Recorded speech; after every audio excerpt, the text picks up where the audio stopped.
les uns les autres, tous se soutenir les uns les autres, et c'est très capital, et c'est très important parce que faut évacuer. Bana nzambe toza to ne to na kata mokilo to na kata champ de bataille. Toza na combat moko ezalaka permanent. Monde molili na monde ya nzambe, donc ils ont toujours combat où se passaka. Diable a tellement besoin qu'il faut faire terre bassin na nzambe ba na nzambe nyoso bakanga minoko. Et pour ça na nzambe pe ezake biso ba na nzambe foto lobaka. Bassin na nzambe fo ba lobaka, bassin na nzambe fo ba sala nzambe. Alors combat ezalaka tellement intense. Yango faut comprendre que muninga akoko zo mwa bale moko uti pa na moyini. Biso tozalana te pona koluka ko terrasser ndeko na biso susu makasi. Tozalana te pona koluka ko enfoncer donc ko dinisation ndeko na biso makasi. Te, mais tozala wana pona ko soutenir ndeko na biso, ndeko akwei soutenir ye bondela pona elela mawana nzambe, lela grâce na nzambe, senga intervention nzambe makasi nzambe, nzambe pese su makasi ba pongo amata lisusu plus haut. Po moina ko atteindre eti. Toza na monde à combat. Toza na monde à combat, attaque ezalaka tout moment. Attaque ezalaka tout moment.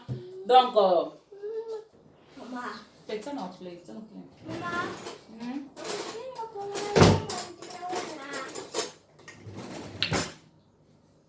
Ya bande konanga, tozala vraiment na esprit ya soutien, to se soutenaka. Po toza na vie moko o ya combat. Atakoko. Toza na vie o ya combat oyo toza nango vraiment eza quotidien. Donc yango wana tozala toujours l'esprit ko sunga na biso to simba na la main dans la main. To simba na la main dans la main, to se soutenir les uns les autres pour biso nyonso to ko koma na destination finale na biso to longa. To longa. Yango yo mwana nzambe o milo barakoza mwana nzambe so ozala wana ka pona o critiquer ka basel na nzambe. En tout cas prendre vraiment conscience lelo ke eza pena malamu te. Ya malamu te. To ko condamner ba o baza faux. Mais ba o baza vrai to soutenir bango. Et puis avant déclarer mutu ki aza faux, il faut vraiment ozala convaincu. Nzamba talisa oke o penza yanga o wana za yanga te. Parce que mususu des fois to sala makam par sentiment.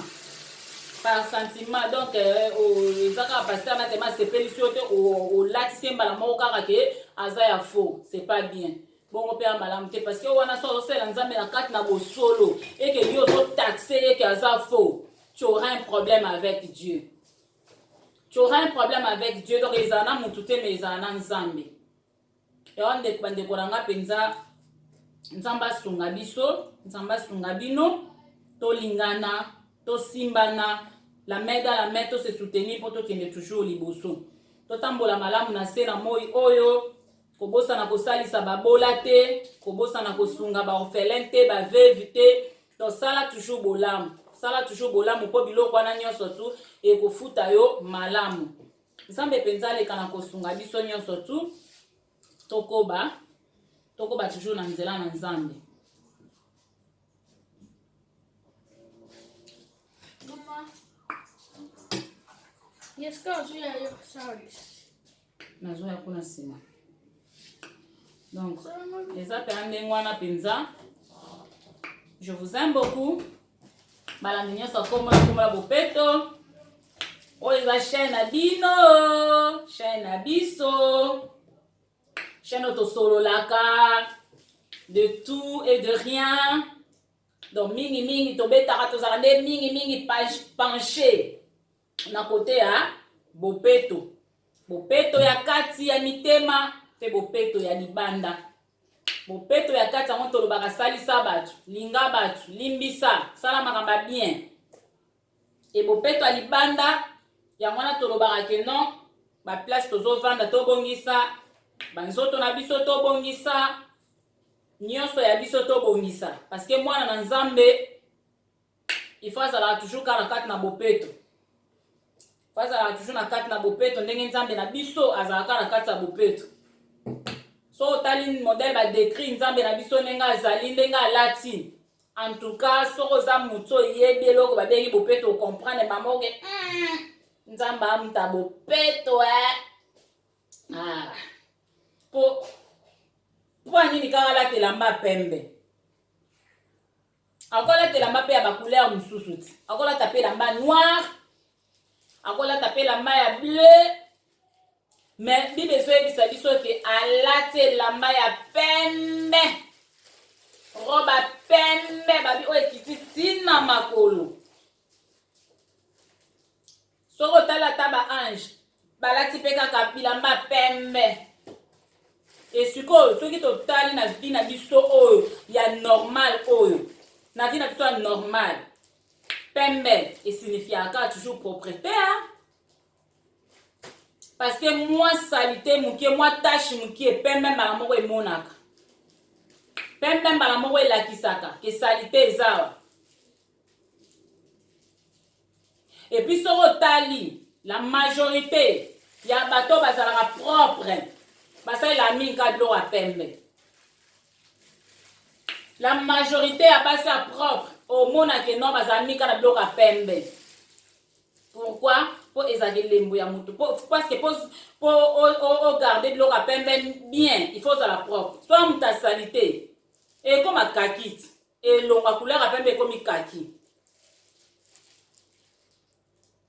soko nzambe na biso abi alata elamba ya pembe wana siko badescription na ndenge alibanda na ye ya pembe donc seka aza moto ya bopeto epuis yo wana ngamba azoyebisa biso azolala biso eke to blanchir barobe na biso to blanchir barobe na biso tosalake barobe na biso ezala pembe alobi ke tolongola batashe nyonso abi tolongola barobe banini basalite nyonso batashe nyonso